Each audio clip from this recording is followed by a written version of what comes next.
aripo here anemubvunzo waanoti I've got a very important question. I've heard your prophecies, but I want something to be clarified. Kana uripo uya kumaiki. Chiprofita chandanzwa muchitaura chekutambudzika ichi. Chiprofita chakaitwa chenzara mushoko raMwari chataura pamusoro pemakore. Pakaita 7 years here. Chitaura zvokuti mombe dzakakora nezvakadii dzakaona. Saka pakatoprofitwa period. Hatikwanisire kuonawo period yekutambudzika kwedu. Tichapera nguva. Maita yenye mubvunzo wenyu. Date ndokupai. Asi harisi mutime. Riri muevent. Mwari ane issue yaainayo nevanhu, asi vanhu vane issue yavari kuda kuti Mwari aadrese. Issue iri kudiwa naMwari yakashata icorruption. Imimi muri kuti nyika iri corrupt nekuti vatungamiriri vari kudya mari inofanira kushandiswa kuvaka nyika. Mwari ari kuti ininiwo ndine yangu yecorruption yakasiyana neyenyu, kuti vapfundisi venyu vari kutora bhaibheri vodya mari naro vosiya basa randakarinyorera.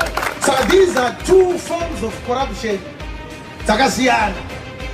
The corruption of the word of God. Asi ari kuona pakanyorwa zvaJesu, haachaudza vanhu Jesu, ovaudza kuti ndaona trakita pavhesi. Pakupedzesera haasi munhu aparidzirwa ari kuwana trakita, ndeuya ari kuparidza ari kuwana trakita. Kureva kuti vhangeri iri kuparidzwa nevafundisi venyu ndeyekuti ivo vadye, vakore, vaite mari, vatenge ndege nemotikari dzinodhura, vogara dzimba dzinodhura, at the expense of your salvation.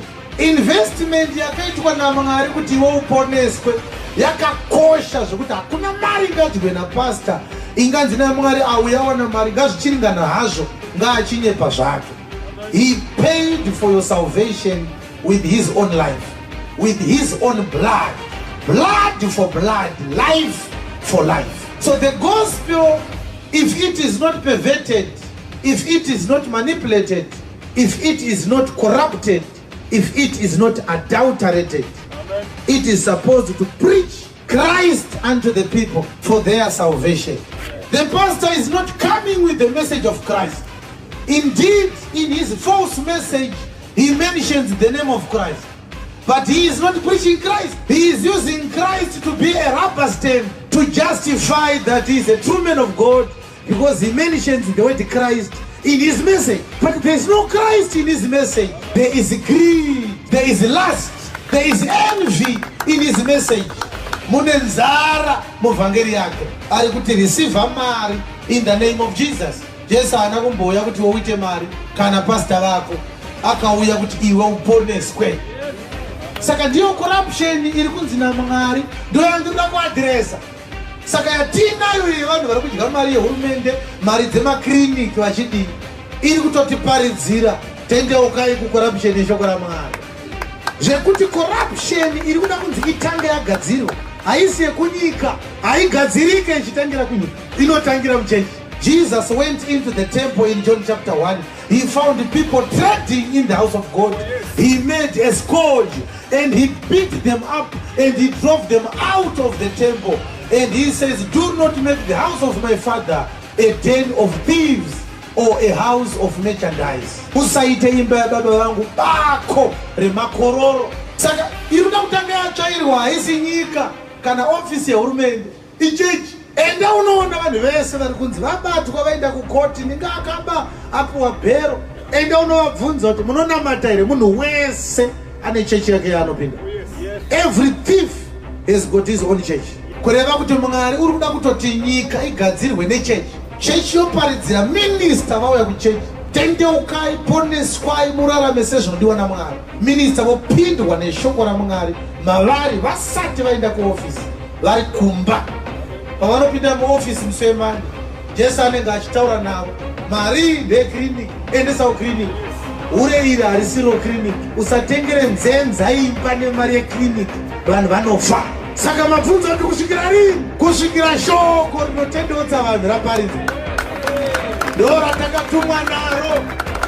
Zvekuti hope yenyika ino iyi haisi new president, it is the true gospel. Because tikawana futi president asina true gospel, it is from pan to fire. Handiti mafunga kuti kuchinja face yemunhu kunogadzirisa zvinhu iye zvine zvimhane testimony kuti hapasi kuda kuchinja face yemunhu.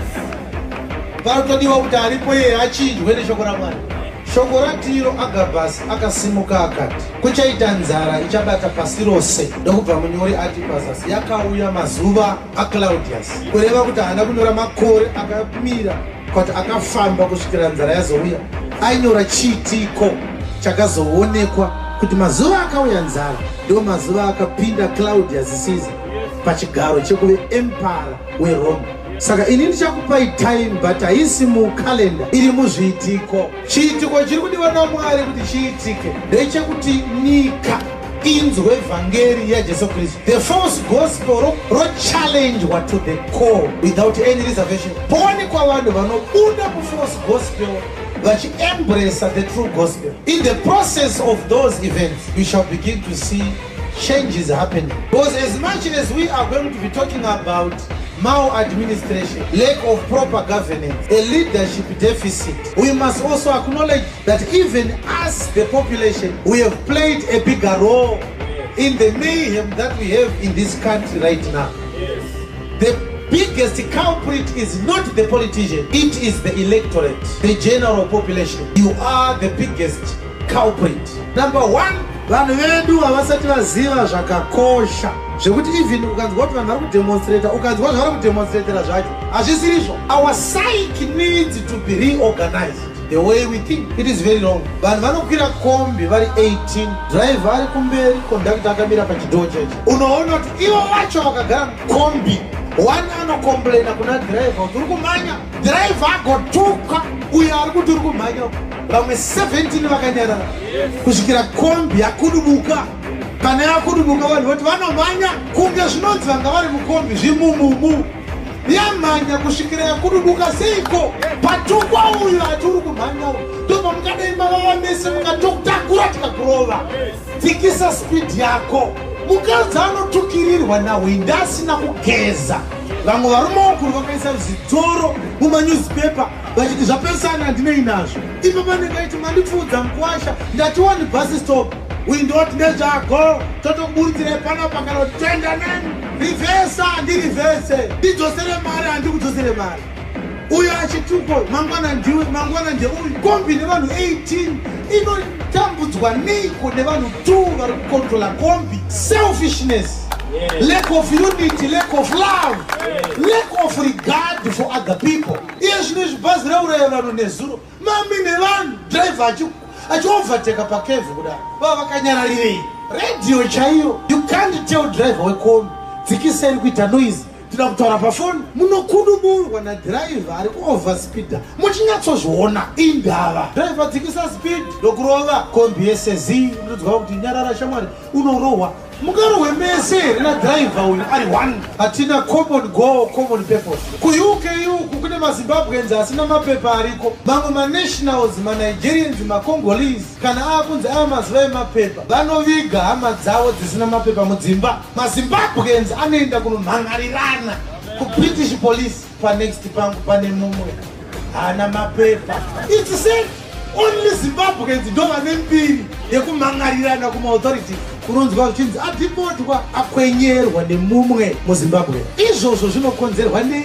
Ko moyo wedu wakaendepi? Moyo wokuti tiri vanhu vemunhu one wakaendepi? If the gospel does not address that, we shall forever live as animals. Right now pazimex moa rimwe rinongofuma rakati nhasi US rapa 400%. Hapana anoti zvabva kupi. Vakutofonera rakwira ari kutambudzika ndamai vake vari kulocation.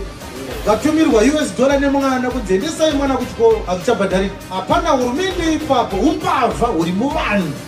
Our people are also corrupt. The corruption is not in government alone. Our own people are thieves. Every day you are eating zvisina kushandira. And it is the gospel that shall change that. Because nothing can change your heart. There is no commission of inquiry. Hakuna National Healing Commission inochinja moyo wevanhu. Hakuna chikurumbi inochinja moyo wemunhu. Amai chisamba, amai gungu havazvigoni. Only the gospel can do that. Iye zvinezvi next door wako haumuonesane naye nekuti anosapota MDC, iwe unosapota zako. Ndiani akakuudza kuti munhu akada musangano wakasiyana newako muvengi wako? Munyika munomu zvinobvumidzwa kusapota bato raunoda It's a constitutional right. Ini ndikasapota Mavambo ndini iwe sapota hako kazami yako kana kuti MDC yako kana rimwe pati handi papena pati hoga kana ikanzi Zundu kana Zundu hazvina basa iri. Tobva kumusangano tonochuza watoda kuvhotera kana zvanzi ndingawina zvatopera. We go back to business. Why should you hate somebody because he supports a party different from yours? Why do you think munhu akasapota MDC mutengezi sei uchifunga kudaro iwewe? Akangudza kuti munhu akasapota ZANU muvingi wako ndiani? Zvakasiya nei? Hasi misangano yese. That is wrong. Ideology iyoyo imwe yacho yakakaudvetwa nevatungamiri, imwe yacho iri kungobudawo mukati medimo doma iri kubuda. So those are our problems. You can blame the government for all you want, but the truth of the matter, you are number one culprit. Iwewe politician asiri akapisa dzimba dzevanhu, iwe ndiwe wakapuwa machisi nepetu ukanopisa wakapisire imba yemuvakidzani wako. Saka unoti Mwari ari kufara newe izvezvi. Saka vakakutuma vachakudairira musi waari kudzoka Jesu. Izvezvi zvandiri kutaura zvimwe akatondivenga nekuti haadi kuti chokwadi chitaurwe. Saka unofunga kuti nyika inogadzirika sei kana vanhu vasingafesi chokwadi? Without the truth there is no recovery. There is no development. There is no love pakati pevanhu. Amen. There is only hatred and deception. If I am to love you and deal with you and fellowship with you, I must face you and tell you kuti pakati ukanganisi ndokuda uri hama yangu gadzirisa pakati. Kwete kuti vanhu vanoenda vokumbuka kumbare kumagaba voenda kurali vasingadi kana vakudzimba dzavo usiku kuti asi vanozviitirei. Inini ndanga kutotengesa chikoro mari yeschool fees asati yakwana but tabva tanzi vasina kuenda kurali muri vatengesi obva matorerwa tebhuru yemusika. That is not how people are to be led. That is rubbish. That is rubbish. Munyika muno mune maproblems ari real ekuti dai vanhu vaigona kubatana kuti ngatifesei hurumende titigadzirisai maareas aya. Why are we still in trouble? Number one, why should I wake up at 3 a.m. kutora passport in this digital age? Chiri kunetsa chii kuti hurumende iise passport office kuchitungwiza, passport office kukuwadzana, passport office kupabhorodewa, passport office kumabvuku. Unongomuka uapply passport yake in 3 days yabuda. Ndabhadhara mari yangu. Chiri kunetsa chii? Sei vanhu vachiti kana vaenda kuclinic yekanzuru vanonotukirirwa nemanesi? Munotukirei varwere? Kurapa murwere kunokupa here mvumo yekutuka murwere? Mumwe nesi ndakati ndokurova vana vakambotuka vamwe, ukatuka vakadzi iripo ndokurova tonobhadhara faini. Uri benzi remukadzi unotuka mukadzi akaenzana mai vako aita sei? Dzimuka apa munoita nungo benzi remukadzi. Amai vangu hawadaro shamwari hazviite ndokusiyira vanga raunozoti kana uri pamira so unoti uyu akandidhinda dai ndambomira kutuka vanhu ndakubhadharai mari yekuti rapai mai vangu monditukira mai pachipatara. Oi, sei kubva 1980 nanhasi nyika yedu haina clean water yekunwa? Chiri kunetsa chi? Water table iri muHarare iri pamusoro-soro zvekuti hapambofanira kuve nechikonzero chekuti vanhu vanzi vafane kolera. Chinonyadzisa kuti in 2018 vanhu vanofane kolera nekuda kwecontaminated water. It's embarrassing. Embarrassing. Tinoshamisa izvo. Muchitenga motikari 4 to 5,000 chief vatengerwa motikari. Rombe zvaro risingazive kana mutengo kana 1 kungoisa chikwangwari muhuro atokudhaiva motikari 40,000. Vanhu vari muruzevha maanogara hamuna chikoro, vanhu vari kufamba 40 kilometers kuenda kusecondary school. 40,000 US dollars inovaka mablocks mangane chikoro. Zvandiri kutaura ndikasazvitaura unoti zvichataurwa nani?